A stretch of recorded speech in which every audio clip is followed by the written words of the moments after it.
¿Qué tiene de malo mi nuevo tatuaje? Cuando le mostré a mi tatuador el diseño para el tatuaje en memoria de mi mamá, se quedó mirándolo tanto tiempo que pensé que se había quedado dormido parado. ¿Estás seguro de esto? Finalmente dijo. Sí, ella lo dibujó antes de morir. Le dije, está bien. Respondió con una voz derrotada y procedió a trabajar en completo silencio durante las siguientes 3 horas. Cuando terminó, lo envolvió rápidamente sin mirarme a los ojos. Le di una buena propina de todos modos y me fui. Encantado de que hubiera capturado también la visión de mi mamá. Pero cuando llegué a casa y se lo mostré a mi novia Laura, literalmente saltó hacia atrás del sillón. ¿Qué es eso?, preguntó, quedándose al otro lado de la sala. ¿No crees que quedó genial?, le dije. Seguí abriendo y cerrando la boca como si hubiera olvidado cómo hablar. Laura durmió en el sillón esa noche diciendo que se sentía mal, pero pude escucharla por teléfono con alguien a las 2 de la mañana susurrando, no sé qué hacer, una y otra vez. Estaba preocupado por ella, pero para cuando me levanté para ir al trabajo, ya se había ido. Ese día, usé una playera sin mangas para dejar que el tatuaje respirara mientras sanaba. Mi compañera de trabajo lo vio y dejó caer su taza de café, que se hizo pedazos por todo el piso de la sala de descanso. Lo siento, dijo, mirando mi hombro como si hubiera visto algo horrible. ¿Está tan mal?, pregunté, tratando de bromear, pero ella solo retrocedió. Para la hora de la comida me habían llamado a Recursos Humanos. Hemos recibido múltiples quejas sobre tu tatuaje, dijo la directora. ¿Quejas?, dije, genuinamente confundido. Necesitarás mantenerlo cubierto en todo momento en la oficina, dijo. Esta es tu única advertencia. ¿Qué tiene de malo?, dije. Es solo un tatuaje en memoria. Ella solo negó con la cabeza. No estoy tratando de molestar a la gente, dije. ¿Podrías decirme cuáles fueron las quejas?, pregunté, para poder entender. Solo manténlo cubierto, dijo, sin mirarme a los ojos. Esa mañana, había publicado una foto en Instagram esa noche con un pie de foto sobre mi mamá. Lo revisé ahora para ver si alguien había dicho algo que explicara cómo estaba actuando la gente y vi que había sido eliminada por violar las normas de la comunidad. Facebook también la eliminó. Cuando pregunté en Reddit, me banearon por contenido de odio. Le envié un mensaje al moderador preguntando qué tenía de odioso un tatuaje conmemorativo. Respondieron, si esto es real necesitas ayuda seria, y me bloquearon. Me senté en mi cama mirando mi hombro en el espejo. ¿Qué estaban viendo ellos que yo no? Laura no había regresado a casa, así que fui al departamento de su hermana. ¿Podemos hablar, por favor?, pregunté a través de la puerta. No hay nada de qué hablar, dijo Laura. No entiendo qué está pasando, dije. El hecho de que no veas el problema es el problema, dijo. Laura, por favor, dije. Y pude escuchar mi voz quebrarse. Te quiero. Dime qué está mal. La puerta permaneció cerrada. Usé camisas de manga larga para trabajar. Pero 3 días después, Recursos Humanos me llamó de nuevo y dijeron que me estaban dejando ir por problemas de adaptación cultural. ¿Esto es por el tatuaje?, pregunté, sintiendo mi pecho apretarse. Te deseamos lo mejor. Me detuve en el supermercado para comprar algo barato para la cena, y una mujer vio mi hombro cuando mi manga se subió y agarró a su hijo, abandonando su carrito lleno. La expresión en su cara no era solo disgusto, era miedo. Señora, espere, la llamé. ¿Qué ve? Caminó más rápido. Esa noche mi mejor amigo escuchó que perdí mi trabajo y me sacó de la casa para tomar algo. Pero cuando me quité la chamarra inmediatamente se levantó. Tú también no, dije. Y sentí que las lágrimas comenzaban. Vamos, hemos sido amigos desde la universidad. ¿Tu mamá dibujó eso?, preguntó. Sí, dije. Murió hace 6 meses. Este fue lo último que dibujó. ¿Y te lo pusiste en el cuerpo permanentemente? ¿Qué no estoy viendo?, pregunté. Por favor, te lo suplico. Eres mi mejor amigo. Si no puedes verlo, entonces no puedo ayudarte, dijo. Y se fue. Me fui a casa y bebí solo, mirando el tatuaje hasta que me ardieron los ojos. Tracé cada línea, cada curva, buscando algo oculto. Eran solo patrones geométricos, formas entrelazadas que mi mamá había dibujado mientras estaba muriendo. Fui al lugar de tatuajes para ver si podían explicar, pero se negaron a verme. Pasé días buscando en línea, comparando el diseño con cada base de datos de símbolos que pude encontrar. Símbolos religiosos, símbolos de odio, señales de pandillas, imágenes ocultas, nada coincidía. Publiqué en foros con cuentas desechables rogando por respuestas. Cada publicación fue eliminada en minutos. No estaba durmiendo, no estaba comiendo, había perdido mi trabajo, mi novia, mis amigos, mi departamento, todo por un tatuaje que significaba todo para mí, y algo horrible para todos los demás. Mi papá finalmente llamó después de que mi tía le dijera, hijo, ¿de dónde sacaste ese diseño? Mamá lo dibujó, dije, exhausto. Papá, por favor, estoy perdiendo todo. ¿Dónde lo vio ella? En un sueño, dije. Dijo que le vino en un sueño antes de morir. Estuvo en silencio tanto tiempo que pensé que había colgado. Necesitas quitarte eso. Papá, ¿qué es?, dije. ¿Qué dibujó mamá? No puedo decirte eso, dijo. Pero tu madre no sabía lo que estaba dibujando. No pudo haberlo sabido. Hizo una pausa, y pude escuchar su respiración cambiar. Dios. ¿Y si lo sabía? ¿Qué?, pregunté. La respiración de mi papá se cortó y dijo, hay algo que necesitas saber sobre tu madre. No pude dormir esa noche. Las palabras de papá seguían sonando en mi cabeza una y otra vez, mientras estaba frente al espejo del baño mirando el tatuaje. ¿Qué podría haber sabido mamá sobre este diseño? ¿Qué no sabía? Los patrones geométricos se veían diferentes ahora, siniestros de una manera que no podía explicar, pero que todos los demás parecían ver de inmediato. Tracé los triángulos entrelazados con mi dedo hasta que me dolió el hombro. Cuando llegó la luz de la mañana por la ventana, agarré mi teléfono y llamé a papá de nuevo. Contestó al primer timbre como si hubiera estado esperando. No me molesté con un hola. Le dije que necesitaba saber todo sobre el pasado de mamá antes de que se enfermara, todo sobre su trabajo, todo lo que me había estado ocultando. Mi voz salió más dura de lo que pretendía, pero estaba harto de secretos. Papá estuvo callado por un largo momento, y luego dijo que se reuniría conmigo en la fonda de la calle Insurgentes en 2 horas. Su voz sonaba pesada, como algo entre arrepentimiento y alivio, como si hubiera estado cargando este peso solo y finalmente estuviera listo para dejarlo. Dije que estaría allí y colgué. 2 horas se sintieron como una eternidad, así que abrí mi laptop y comencé a buscar. Escribí el nombre completo de mamá y la agencia de servicios sociales en la barra de búsqueda. Los resultados llegaron lentamente. Archivos de periódicos antiguos e informes de agencias de finales de los 90. Encontré menciones de casos de bienestar infantil, algo sobre niños recuperados y procesamientos exitosos. El nombre de mamá aparecía en varios artículos como trabajadora social que proporcionó testimonio. Hice clic en página tras página, mi estómago apretándose más con cada nuevo detalle. Un artículo mencionaba un caso particularmente difícil que involucraba múltiples víctimas. Otro hacía referencia al trauma que experimentaban las trabajadoras sociales de estas investigaciones. Guardé todo lo que encontré en una carpeta en mi escritorio. Para cuando necesité salir hacia la fonda, tenía 20 documentos abiertos y ninguno de ellos explicaba el diseño en mi hombro. La fonda estaba medio vacía cuando llegué. Papá estaba sentado en una mesa del fondo y se veía 10 años más viejo que la última vez que lo había visto. Su cabello parecía más gris, sus hombros encorvados hacia adelante como si estuviera tratando de hacerse más pequeño. Tenía una caja de cartón desgastada sobre la mesa frente a él, del tipo que contiene archivos o documentos viejos. Me deslicé en el asiento frente a él y miré la caja. Las manos de papá temblaban mientras la empujaba hacia mí a través de la mesa pegajosa. Dijo que estos eran los cuadernos de trabajo viejos de mamá y bocetos personales de antes de que yo naciera. Los había guardado en almacenamiento todos estos años porque mamá quería que se preservaran, pero nunca los miró. Su voz se quebró cuando dijo que debería haberlos revisado después de que ella murió. Debería haber verificado qué había dentro antes de que me hiciera ese tatuaje. Abrió la caja y sacó el primer cuaderno. Las páginas estaban amarillentas y la espiral estaba doblada. Lo abrió para mostrarme los márgenes llenos de garabatos geométricos. Pequeños triángulos conectados a espirales. Patrones que parecían casi aleatorios hasta que veías cómo se repetían. Agarré el cuaderno de él y comencé a pasar las páginas. Las mismas formas aparecían en todas partes, a veces apenas visibles en las esquinas de las notas de casos. Otras veces ocupando hojas enteras de papel. Triángulos entrelazados. Espirales que se curvaban hacia adentro, patrones geométricos que me ponían la piel de gallina, ahora que sabía que todos los demás podían ver algo en ellos que yo no podía. Saqué otro cuaderno y encontré los mismos dibujos. Luego otro.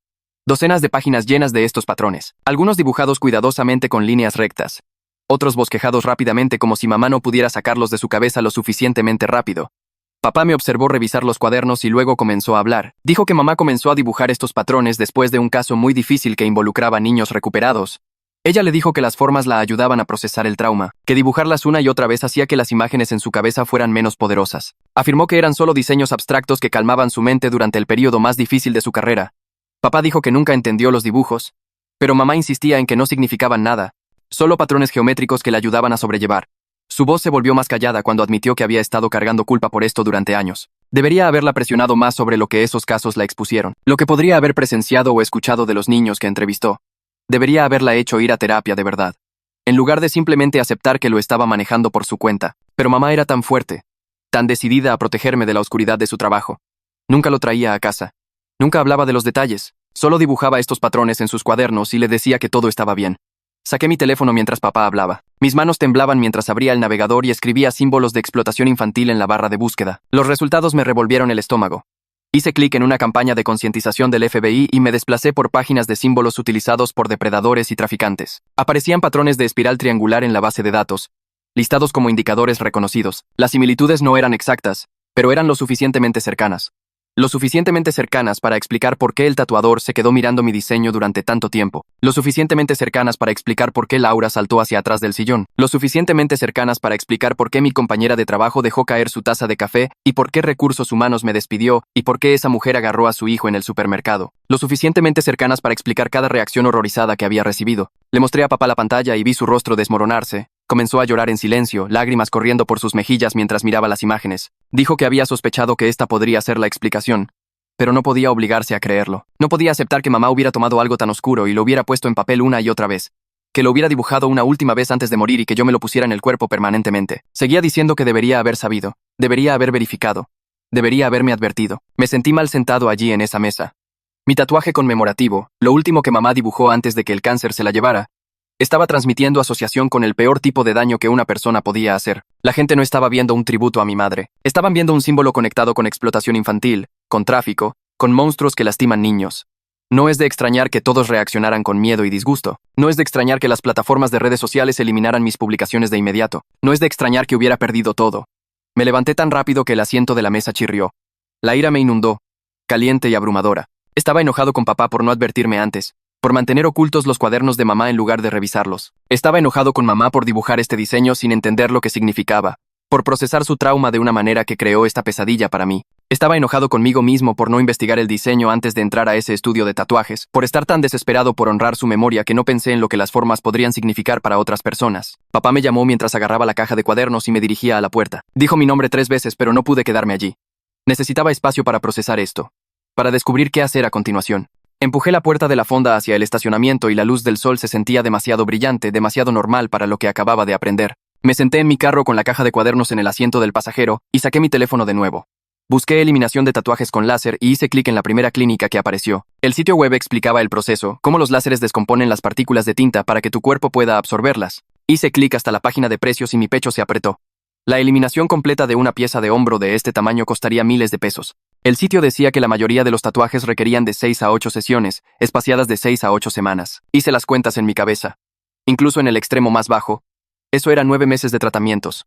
9 meses de andar con este símbolo en mi cuerpo mientras se desvanecía lentamente. 9 meses de cubrirlo y evitar a la gente y vivir con el miedo de que alguien lo viera y pensara que yo era algo que no soy. La realidad financiera me golpeó fuerte. Había perdido mi trabajo hace 3 días. Me estaba quedando en una vivienda temporal y quemando los pocos ahorros que tenía. ¿Cómo se suponía que iba a pagar miles de pesos por la eliminación con láser cuando ni siquiera podía pagar la renta del próximo mes? Busqué clínicas en mi área y encontré una llamada dermatología avanzada con buenas reseñas. Tenían una página específicamente sobre eliminación de tatuajes y el nombre de la doctora aparecía como Dra. Sofía Lara. Hice clic en la página de contacto y llamé al número antes de poder disuadirme. Una recepcionista contestó y pregunté sobre consultas para eliminación de tatuajes con láser. Dijo que la próxima cita disponible era en 3 días, el miércoles a las 2 de la tarde. La reservé y le di mi información. Su tono se mantuvo profesional todo el tiempo, sin juicios ni preguntas sobre por qué necesitaba la eliminación. Me pregunté si eso cambiaría cuando apareciera y viera lo que necesitaba eliminar. Me pregunté si la Dra.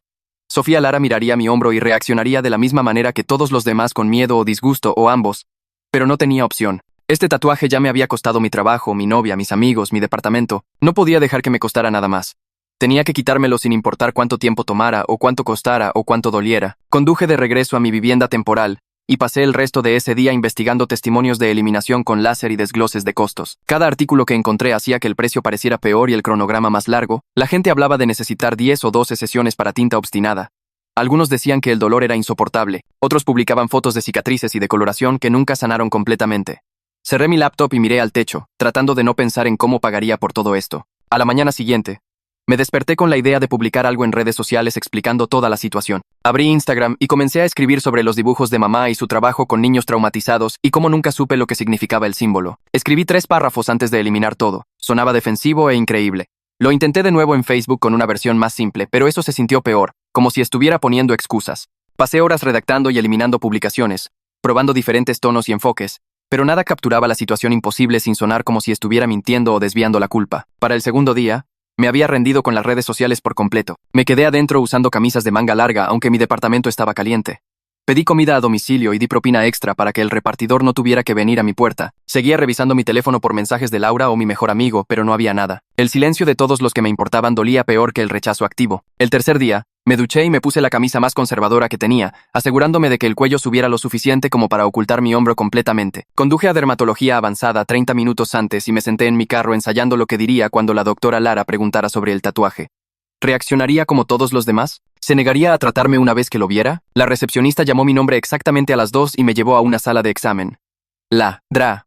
Lara entró 5 minutos después llevando una tablet y usando una bata blanca sobre un uniforme azul. Parecía tener alrededor de 40 años con cabello oscuro recogido y una expresión que parecía profesionalmente neutral. Me pidió que me quitara la camisa y le mostrara el tatuaje. Dudé. Luego me quité la camisa por la cabeza y me volteé para que pudiera ver mi hombro. La Dra. Lara se acercó y examinó el diseño sin decir nada. Su rostro se mantuvo tranquilo y enfocado, como si estuviera mirando cualquier otro problema médico. Tomó fotos con su tablet desde diferentes ángulos y preguntó cuánto tiempo lo había tenido. Le dije 3 semanas. Preguntó si había tenido alguna reacción alérgica o complicaciones durante la sanación.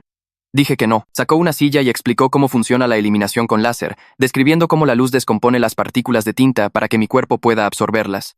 Su voz se mantuvo uniforme y profesional todo el tiempo. Dijo que un tatuaje de este tamaño con tanta tinta oscura necesitaría al menos 8 sesiones espaciadas de 6 a 8 semanas. Cada sesión costaría 8,000 pesos. Hice las cuentas en mi cabeza y sentí mi pecho apretarse. 64,000 pesos mínimo, probablemente más. Ladra. Lara sacó fotos de antes y después en su tablet mostrando otros casos de eliminación. Explicó que la eliminación completa podría no ser posible y probablemente tendría algunas cicatrices o imágenes de sombra restantes, donde la tinta era más densa. Los patrones geométricos se desvanecerían, pero probablemente nunca desaparecerían por completo. Algo de eso se sintió correcto, como si mereciera llevar alguna marca permanente de este error. Ladra. Lara preguntó si quería programar sesiones durante los próximos meses o si quería comenzar hoy. La miré. Dijo que si estaba listo para comprometerme con el plan de tratamiento completo, tenía una apertura esa tarde y podía hacer la primera sesión ahora. Cuanto antes comenzáramos, antes veríamos resultados. Pregunté sobre el pago y me dirigió a su socio de financiamiento. La recepcionista me dio papeles y los llené en la sala de espera, listando mis ingresos y gastos y sintiéndome mal por lo poco que me quedaba. La compañía de financiamiento me aprobó para cobertura parcial con pagos mensuales de 2,800 pesos. Era apenas manejable, pero firmé de todos modos. Eliminar este tatuaje ya no era opcional. Ladra. Lara me llevó de regreso a una habitación diferente con una máquina grande y una silla reclinable. Me hizo acostarme boca abajo y aplicó crema anestésica en mi hombro, diciéndome que esperara 20 minutos para que hiciera efecto. Cuando regresó, puso gafas protectoras sobre mis ojos y me advirtió que el láser se sentiría como grasa caliente golpeando mi piel. No estaba exagerando. El primer pulso se sintió como si alguien hubiera salpicado aceite hirviendo en mi omóplato. El segundo pulso golpeó el mismo lugar y agarré los brazos de la silla. Ladra. Lara trabajó en secciones, disparando el láser en ráfagas rápidas que hicieron que todo mi hombro se sintiera como si se estuviera cocinando. El olor de tinta quemada se mezcló con algo químico y agudo. 20 minutos se sintieron como una hora. Cuando finalmente se detuvo y apagó la máquina, estaba sudando y mis manos temblaban. Ladra. Lara aplicó más crema anestésica y cubrió el área con gasa. Luego me dio una hoja impresa de instrucciones de cuidado posterior. Mantenerlo cubierto durante 48 horas. Aplicar la crema 3 veces al día. Evitar la exposición al sol. No nadar ni remojar. Volver en 6 semanas para la segunda sesión. Le agradecí y pagué a la recepcionista. Luego salí a mi carro sintiendo el área tratada hinchándose debajo de mi camisa. Una mujer estaba saliendo de su carro 2 lugares más allá y me miró. Entré en pánico, pensando que de alguna manera podía ver a través de mi camisa el tatuaje debajo. Mi corazón comenzó a acelerarse y me subí a mi carro rápido, cerrando las puertas como si eso me protegiera. La paranoia era agotadora, pero no podía sacudírmela. Cada persona que me miraba se sentía como una amenaza. Esa tarde me senté en mi laptop y busqué abogados que manejan casos de despido injustificado. La mayoría de los sitios web parecían caros y corporativos. Encontré uno llamado Leak, Javier Baños, que se especializaba en discriminación laboral y ofrecía consultas gratuitas. Su sitio decía que había manejado casos que involucraban acoso laboral, despido injustificado y reclamos de represalias. Redacté un correo electrónico explicando mi situación, adjuntando la carta de terminación de recursos humanos y mi documentación del tatuaje y su significado no intencional. No estaba seguro de si siquiera tenía un caso, pero necesitaba explorar todas las opciones. Presioné enviar antes de poder cuestionarme. Javier respondió a la mañana siguiente pidiéndome que fuera a una reunión. Su oficina estaba en un edificio pequeño cerca del centro, nada lujoso pero con aspecto profesional. Llegué 15 minutos antes y esperé en un vestíbulo con revistas desactualizadas y una recepcionista que apenas levantó la vista. Javier salió exactamente a las 10. Un tipo de unos 30 y tantos años usando pantalones de mezclilla y una camisa de botones con las mangas enrolladas. Me dio la mano y me llevó a su oficina que estaba desordenada con cajas de archivos y libros legales. Dijo que había revisado todo lo que envié. Su evaluación fue directa y no era lo que quería escuchar.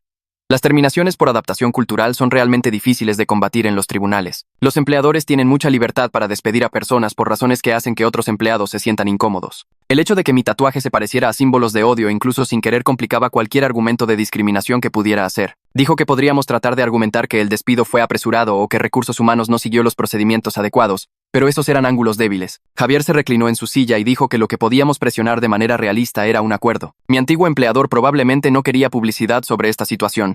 Podríamos solicitar referencias neutrales y un pequeño pago de indemnización.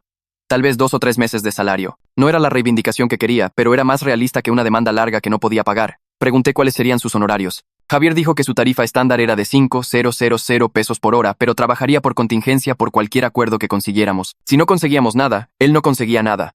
Esa era la única forma en que podía pagar representación en este momento. Dijo que enviaría una carta al equipo legal de mi antiguo empleador describiendo nuestras preocupaciones sobre el proceso de terminación y solicitando una reunión de mediación. Lo enmarcaría cuidadosamente. No agresivo, pero lo suficientemente firme como para mostrar que éramos serios. Firmé su acuerdo de representación, y me fui sintiéndome un poco menos impotente de lo que había estado en semanas. Esa tarde me senté en mi laptop buscando puestos de contrato remotos que no requirieran entrevistas por video o reuniones en persona. Mi currículum se veía sólido en papel con 5 años de experiencia en análisis de datos y un título de una universidad estatal decente. Abrí una hoja de cálculo y comencé a rastrear aplicaciones cuidadosamente escribiendo cartas de presentación que explicaban mi interés en el trabajo remoto sin mencionar la razón real por la que necesitaba permanecer invisible. Apliqué a 3 puestos ese primer día. Luego 5 más a la mañana siguiente enfocándome en empresas que anunciaban equipos completamente distribuidos. El trabajo era tedioso, pero me dio algo concreto que controlar cuando todo lo demás se sentía como caos. Revisaba mi correo electrónico obsesivamente por respuestas refrescando la página cada pocos minutos, aunque sabía que la mayoría de las empresas tardaban al menos una semana en revisar las solicitudes. 2 semanas después regresé a la clínica dermatológica para mi segunda sesión láser. Lara examinó mi hombro bajo la luz brillante del consultorio y señaló áreas donde la tinta ya había comenzado a descomponerse en fragmentos más pequeños. Las líneas más oscuras todavía eran sólidas, pero algunos de los patrones geométricos más claros se veían borrosos ahora, menos definidos que antes. Aplicó la crema anestésica y me preparé para el dolor. El láser se sintió tan intenso como la primera vez, cada pulso como un chasquido de liga seguido de calor ardiente que se extendía por mi piel. Conté los pulsos para distraerme llegando a 47 antes de perder la cuenta, cuando Lara terminó. Fotografió el área tratada para mi archivo y me recordó sobre la rutina de cuidado posterior. Pagué en la recepción usando el plan de financiamiento y volví a mi carro con mi hombro palpitando bajo el vendaje. Papá me llamó esa noche mientras estaba calentando pizza congelada para la cena.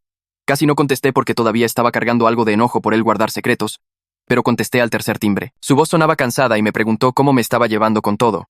Le conté sobre la sesión láser y las solicitudes de trabajo manteniendo mi tono neutral. Dijo que había estado pensando mucho en mamá y el trabajo que hizo antes de que yo naciera, admitiendo que debería haber sido más solidario cuando ella estaba luchando con esos casos. Hablamos por más de 1 hora sobre el trabajo de bienestar infantil y cómo la cambió.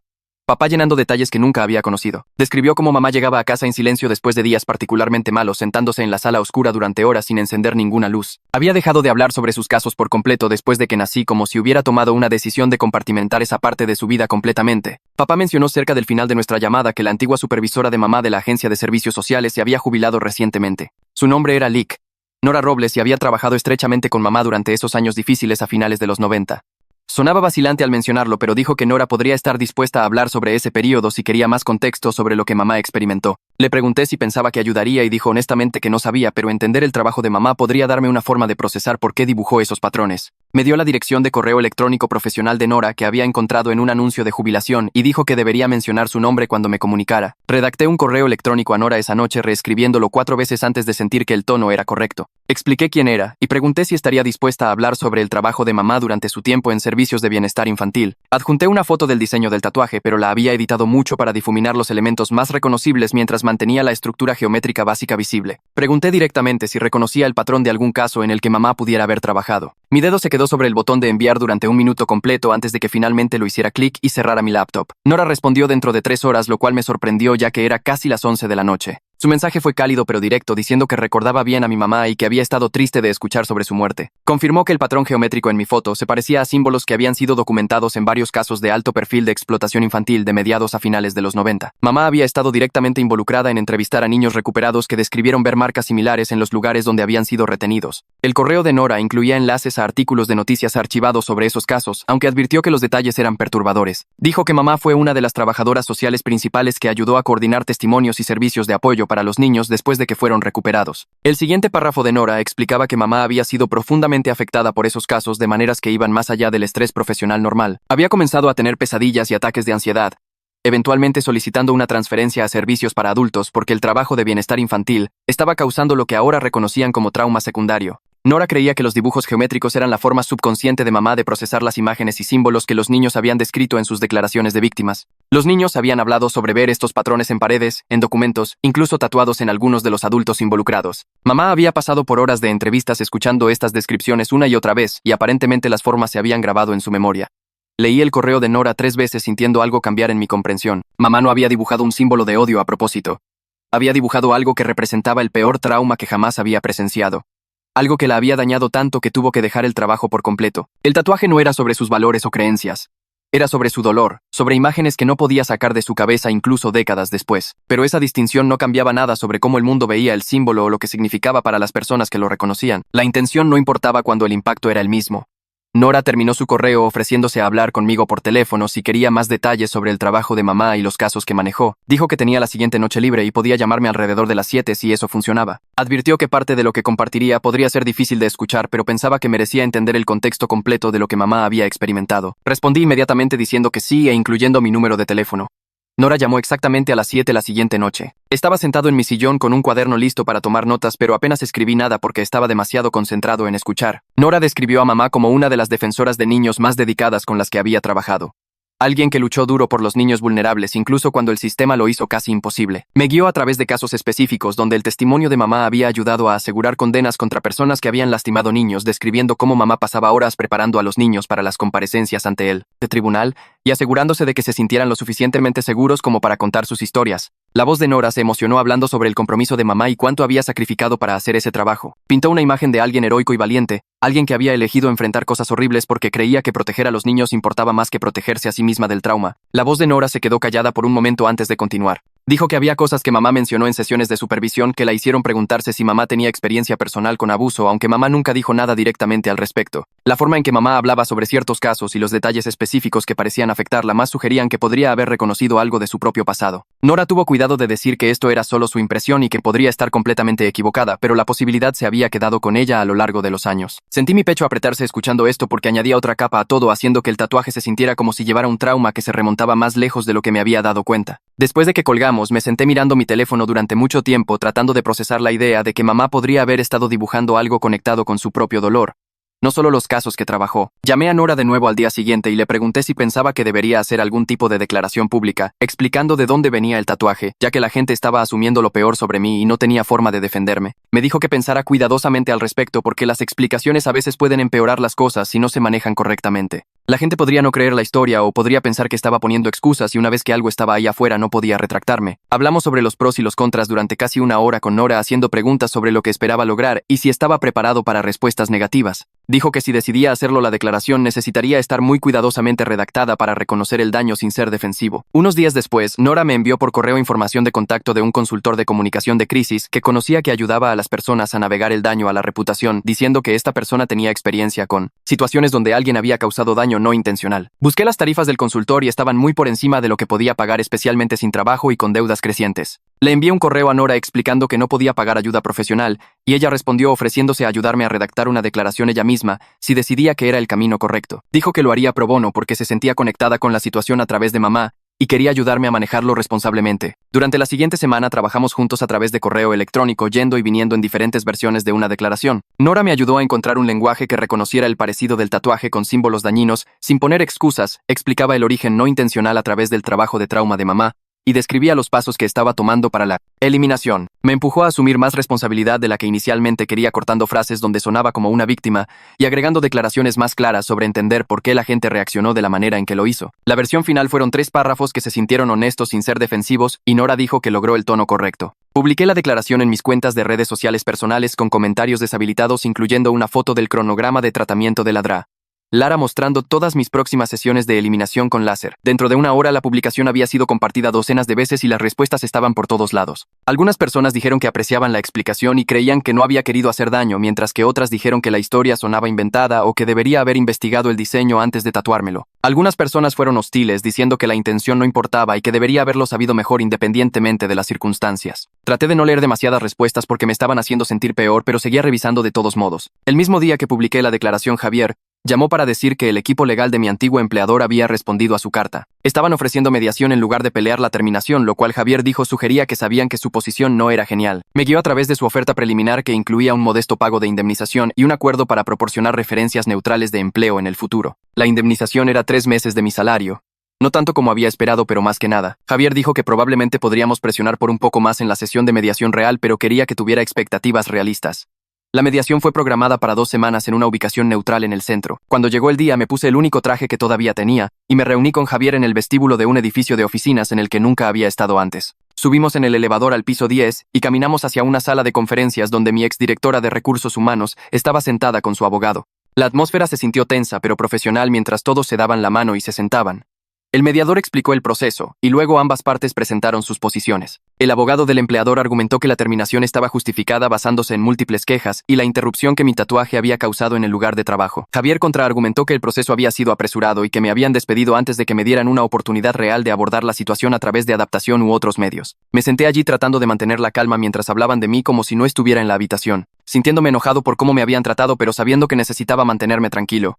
La directora de Recursos Humanos no me miró directamente en todo el tiempo. Después de unas 2 horas de negociación de ida y vuelta llegamos a un acuerdo. 3 meses de pago de indemnización, referencias neutrales que solo confirmarían mis fechas de empleo y título de trabajo y un acuerdo mutuo de no divulgación sobre las circunstancias de mi terminación. No era perfecto y no se sentía como justicia, pero me daba algo de espacio financiero y eliminaba una barrera para encontrar nuevo trabajo. Javier parecía satisfecho con el resultado y dijo que debería sentirme bien de haberlos hecho responsables al menos un poco. Firmé los papeles y salí sintiéndome exhausto pero aliviado.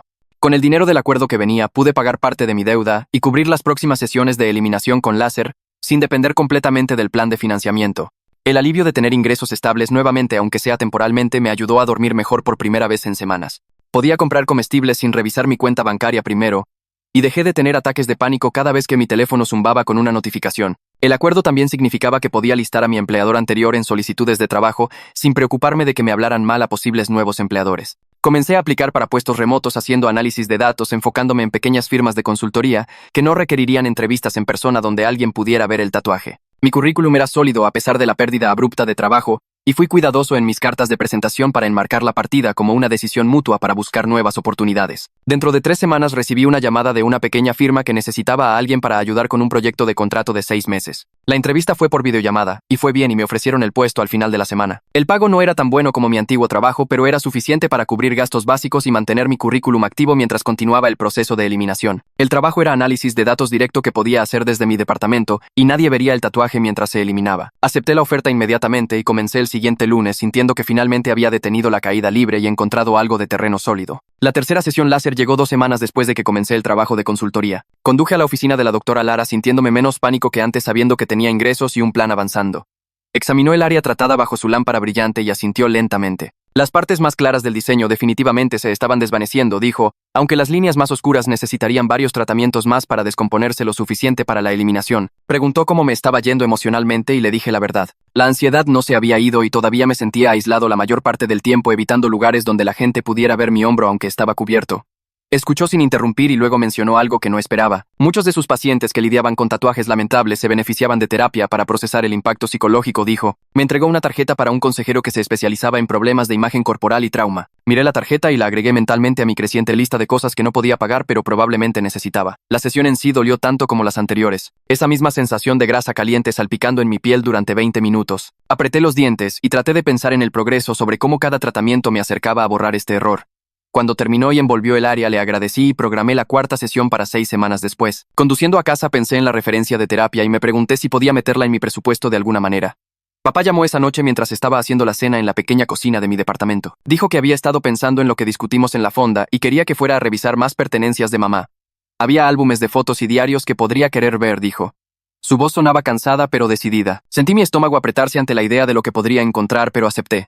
Entender a mamá más plenamente era parte de sanar de esto incluso si dolía. Fijamos una fecha para ese fin de semana y pasé los siguientes días, sintiéndome nervioso sobre lo que esos diarios podrían revelar. El sábado por la mañana conduje a la casa de papá y lo encontré esperando en el porche. Se veía mayor de alguna manera como si el peso de estas revelaciones lo hubiera envejecido físicamente. Entramos y me llevó al ático, un espacio en el que no había estado desde que era niño buscando regalos de Navidad. Bajó varias cajas de cartón marcadas con el nombre de mamá y fechas de los 90. Las llevamos abajo a la sala y comenzamos a abrirlas una por una. Adentro había diarios de diferentes periodos de su vida, cuadernos espirales llenos de su letra ordenada. Comencé a leer y no pude parar. Sus entradas sobre los casos de bienestar infantil eran detalladas y crudas, describiendo niños que había entrevistado y familias a las que había tratado de ayudar. La escritura revelaba compasión profunda mezclada con rabia hacia los sistemas que fallaban a estos niños una y otra vez. Vi de dónde venía mi propio sentido de justicia, esa rabia ardiente ante la injusticia que siempre había pensado que era solo parte de mi personalidad. Venía de ella, de años de pelear batallas que mayormente perdió. Una entrada de diario de poco antes de que yo naciera me detuvo en seco. Mamá escribió sobre su decisión de dejar el trabajo de bienestar infantil, explicando que no podía continuar exponiéndose a tanta oscuridad mientras trataba de traer un niño al mundo. Quería ser una madre que pudiera enfocarse en la esperanza en lugar del horror, escribió. Quería darme una infancia que no estuviera ensombrecida por las cosas que había visto. Leí ese pasaje 3 veces, las lágrimas borrando las palabras. Papá estaba leyendo otro diario frente a mí, y cuando le mostré esa entrada, él también comenzó a llorar. Nos sentamos allí juntos lamentando no solo la muerte de mamá, sino el peso que había cargado en silencio durante tantos años. Admitió que sabía que ella luchaba, pero nunca la presionó para hablar sobre los detalles, respetando su necesidad de compartimentar su vida laboral. Ahora se preguntaba si esa había sido la elección correcta, o si debería haber insistido en que buscara ayuda procesando el trauma. Le pregunté a papá si pensaba que mamá estaría horrorizada de saber en qué se convirtió su dibujo. Estuvo callado por un largo momento y luego dijo honestamente que estaría devastada, pero también entendería que no era mi culpa. Odiaría que su dolor me hubiera causado dolor, dijo.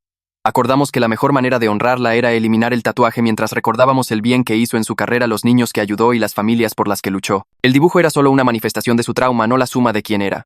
Esa conversación ayudó más de lo esperado, dándome permiso para dejar ir la imagen mientras mantenía el recuerdo de su fuerza. La cuarta sesión láser mostró progreso continuo. Lara tomó fotos y me mostró la comparación con la primera sesión. Aproximadamente el 40% de la tinta ahora estaba significativamente desvanecida, dijo. El diseño todavía era visible, pero mucho más claro, especialmente en las áreas con líneas más delgadas. Estimó que necesitaría al menos 4 sesiones más para llegar a un punto donde un artista de cover-up hábil pudiera trabajar con lo que quedara. Ese cronograma se sentía interminable y manejable a la vez. Me estaba sanando lentamente. Tanto el tatuaje físico como el daño psicológico que había causado. Preguntó si había hecho seguimiento con el terapeuta y admití que aún no debido al costo. Asintió y dijo que me comunicara cuando estuviera listo, que la referencia todavía sería válida. De vuelta en casa comencé a investigar artistas de cover-up que se especializaban en transformar tatuajes problemáticos en algo significativo. Pasé horas mirando portafolios y leyendo reseñas buscando a alguien que pudiera tomar los restos desvanecidos de esta pesadilla y convertirlos en algo con lo que pudiera vivir. Encontré a Marco Villegas, cuyo trabajo mostraba habilidad increíble para reimaginar piezas difíciles. Su portafolio incluía varios cover-ups de símbolos de odio y tatuajes de pandillas, transformándolos en hermosas escenas de naturaleza y diseños abstractos. Su tarifa de consulta era alta, a 4,000 pesos, pero marqué su sitio web y comencé a ahorrar. Reservaría una cita después de que mis sesiones de eliminación estuvieran completas, dándome algo que esperar. 3 días después mi teléfono zumbó con un mensaje de un número que todavía tenía guardado. Laura. Mi corazón saltó al ver su nombre en la pantalla. Dijo que había visto mi declaración pública y quería que supiera que no pensaba que era una mala persona. Fue clara en que no estaba lista para reconectar, pero quería ofrecer ese pequeño pedazo de cierre. Leía el mensaje 5 veces sintiendo una mezcla de alivio y tristeza. Significaba más de lo que probablemente se daba cuenta saber que no me odiaba aunque no pudiera estar conmigo. Escribí una respuesta agradeciéndole y seguí adelante con mi día llevando ese pequeño pedazo de perdón como un regalo frágil. Abrí mi teléfono y escribí una respuesta a Laura manteniéndola corta y honesta. Le agradecí por comunicarse y me disculpé de nuevo por el trauma que mi ignorancia le había causado. Presioné enviar y vi el mensaje mostrarse como entregado luego leído. Ella no respondió y me senté allí probablemente 20 minutos mirando la pantalla antes de aceptar que no lo haría. Dejé el teléfono y fui a hacer la cena sintiendo que tal vez había dado un pequeño paso hacia ganarme el perdón aunque fuera solo de mí mismo. 3 días después mi teléfono zumbó durante mi café de la mañana y casi dejo caer la taza cuando vi el nombre de mi mejor amigo en la pantalla. Su mensaje fue más largo que el de Laura. Más cuidadoso con las palabras. Dijo que había estado pensando en todo y quería que supiera que no me odiaba. Escribió que necesitaba más tiempo para procesar su propia reacción, pero tal vez eventualmente podríamos reconstruir nuestra amistad una vez que hubiera pasado suficiente distancia. Leí el mensaje 5 veces, luego le respondí que entendía y respetaba cualquier límite que necesitara.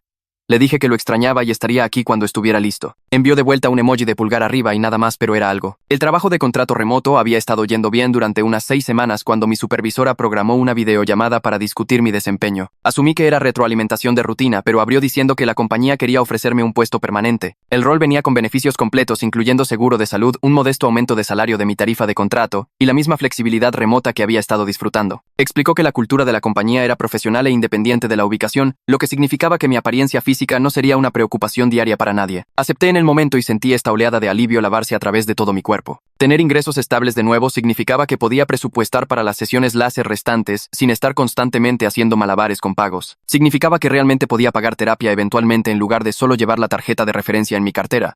Comencé a creer que realmente podría sacarme de este hoyo y construir algo estable de nuevo. 2 días después de aceptar la oferta de trabajo, Nora llamó para verificar mi progreso con los tratamientos de eliminación. La actualicé sobre el acuerdo con mi antiguo empleador y el nuevo puesto permanente y sonaba genuinamente complacida. Luego mencionó algo sobre un grupo de apoyo para personas que habían experimentado daño no intencional o asociación con símbolos de odio. Dijo que podría ayudar a conectarme con otros navegando situaciones similares. Estaba escéptico porque las cosas de terapia grupal nunca me habían atraído realmente, pero me envió la información de la reunión de todos modos junto con una nota diciendo que solo lo considerara. El grupo se reunía semanalmente por videollamada, lo que lo hacía más accesible, así que marqué el correo y me dije que pensaría en ello.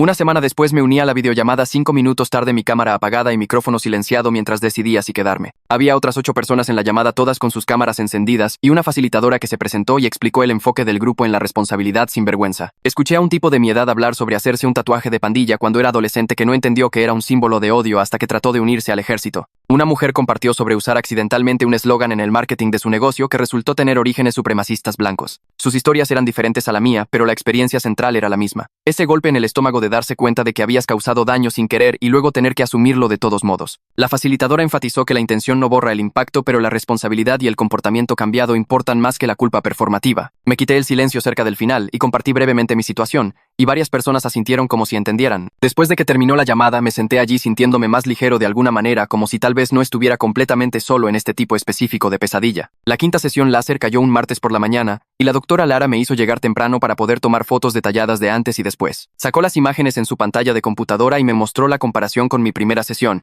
La diferencia era dramática. Estimó que alrededor del 60% de la tinta ahora estaba significativamente desvanecida, especialmente en las áreas con líneas más delgadas. El tatuaje se había convertido en este fantasma de lo que era. Todavía visible si mirabas de cerca, pero ya no inmediatamente reconocible como el símbolo que había destruido mi vida. Dijo que esto marcaba el punto medio en mi plan de tratamiento, y necesitaríamos al menos 3 o 4 sesiones más para llegar a un punto donde un artista de cover-up hábil pudiera trabajar con lo que quedara. Le pedí que programara la próxima sesión en ese momento, y me reservó para 6 semanas después. Caminando a mi carro después me vi en el reflejo de una ventana de tienda, y por primera vez en meses, no aparté la mirada inmediatamente de mi propio hombro. Esa tarde llamé al estudio de Marco Villegas y hablé con su asistente sobre programar una consulta. Preguntó sobre mi situación y le di la versión breve de que estaba en medio de la eliminación con láser de un tatuaje problemático y quería discutir opciones de cover-up. Mencionó que Marco había trabajado con varios clientes en situaciones similares y abordaba estos proyectos con verdadera sensibilidad y habilidad artística. Programamos la consulta para 2 meses después, lo que me daría tiempo para una sesión láser más antes de que discutiéramos el diseño. La tarifa de consulta era de $4,000 pesos, pero dijo que se acreditaría al costo final del tatuaje si decidía seguir adelante. Marqué la fecha en mi calendario y sentí que finalmente estaba construyendo hacia algo positivo en lugar de solo ejecutar control de daños. Papá y yo comenzamos a cenar juntos todos los jueves por la noche, reuniéndonos en esta fonda a medio camino entre nuestros lugares. Las primeras cenas fueron incómodas mientras descubríamos cómo hablar sobre mamá sin todo el silencio protector que habíamos mantenido durante tanto tiempo. Pero para la cuarta semana habíamos encontrado un ritmo, compartiendo recuerdos e historias que llenaban vacíos en la comprensión del otro de quién había sido. Papá mencionó que había comenzado a ver a un terapeuta para procesar su propio duelo y las revelaciones sobre el pasado de mamá. Dijo que le estaba ayudando a separar su culpa por no protegerla del trauma de su duelo por perderla. Estas cenas se convirtieron en algo que esperaba con ansias, esta oportunidad semanal de construir una relación con mi padre, que era más honesta que lo que habíamos tenido antes. Un domingo por la tarde me senté y escribí una carta al tatuador original.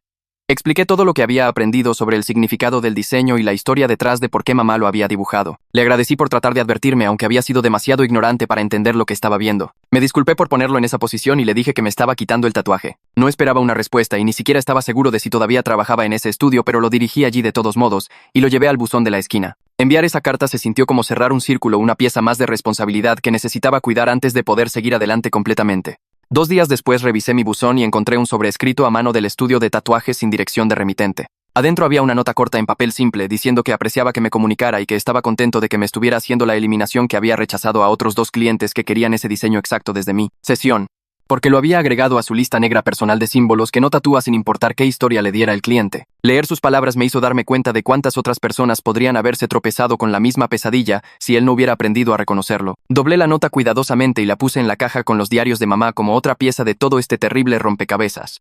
La sexta sesión láser ocurrió un jueves por la mañana y Lara examinó mi hombro antes de comenzar, comentando que la tinta se había descompuesto significativamente y se sentía confiada de que un artista de cover hábil podría trabajar con lo que quedaría después de un tratamiento más. El láser dolió tanto como siempre, pero me concentré en sus palabras sobre estar casi terminado con esta fase, contando los minutos, hasta que terminó y aplicó el gel refrescante que quitó el borde de la quemadura. Programó mi sesión final para 6 semanas después y dijo que después de eso necesitaría esperar otras 6 semanas para la curación completa antes de que pudiera comenzar cualquier trabajo de cover, lo que significaba que estaba viendo otros 3 meses mínimo antes de que todo esto estuviera verdaderamente detrás de mí. Caminando a mi carro después llamé al estudio de Marco Villegas y adelanté mi consulta, ya que estaría listo antes de lo planeado originalmente, y su asistente encontró una apertura 2 semanas después que me daría tiempo para comenzar a pensar en ideas de diseño. La consulta ocurrió un sábado lluvioso por la tarde en su estudio en un almacén convertido en el centro, y cuando entré, Marco estaba terminando con otro cliente envolviendo cuidadosamente tinta fresca en el antebrazo de alguien mientras le hablaba sobre las instrucciones de cuidado posterior. Levantó la vista cuando sonó la puerta y me hizo una seña para que esperara. Así que me senté en el vestíbulo mirando su carpeta de portafolio llena de trabajos de cover que había hecho, viendo cómo había transformado tatuajes lamentables en hermosas piezas nuevas que ocultaban completamente lo que estaba debajo.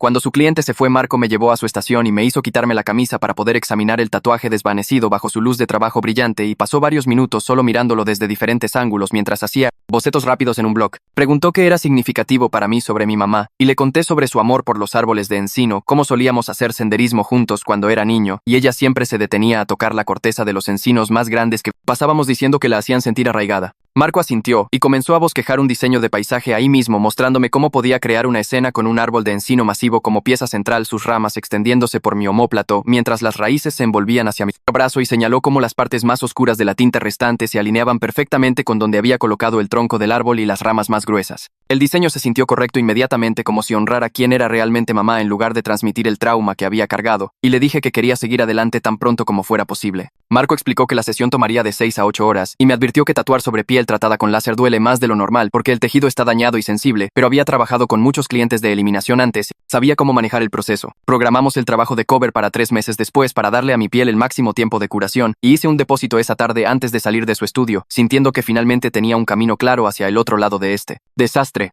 El periodo de espera se extendió, pero lo usé para seguir yendo a terapia cada semana, trabajando con un consejero que me ayudó a desenredar mi duelo sobre mamá, de mi enojo sobre los secretos y mi culpa sobre el tatuaje. Me hizo escribir cartas a mamá que nunca envié, procesando todos los sentimientos complicados sobre amar a alguien que había sido rota por cosas que nunca entendería completamente, y lentamente comencé a separar el trauma de mamá de mi propia identidad y a encontrar compasión por ambos. Papá y yo seguimos teniendo nuestras cenas de los jueves, y una noche le pregunté si iría conmigo a visitar la tumba de mamá, algo que ninguno de nosotros había hecho desde el funeral porque se sentía demasiado difícil. Estuvo de acuerdo, y el siguiente domingo condujimos al cementerio juntos, estacionándonos cerca de la sección donde mamá estaba enterrada y caminando por el pasto hasta su lápida. Me arrodillé y tracé su nombre con mis dedos mientras papá estaba detrás de mí con su mano en mi hombro, y comencé a hablarle como si pudiera escucharme, contándole sobre el tatuaje y todo lo que pasó y cómo me lo estaba quitando. Le expliqué que no me avergonzaba de ella, pero que finalmente entendía el dolor detrás de esos dibujos y quería honrar su curación y su fuerza en lugar de usar los símbolos de sus heridas en mi cuerpo para siempre. Papá lloró en silencio y agregó sus propias palabras sobre extrañarla y desear haber presionado más para conseguirle ayuda cuando estaba viva, y nos quedamos allí por casi una hora solo hablándole y hablándonos el uno al otro sobre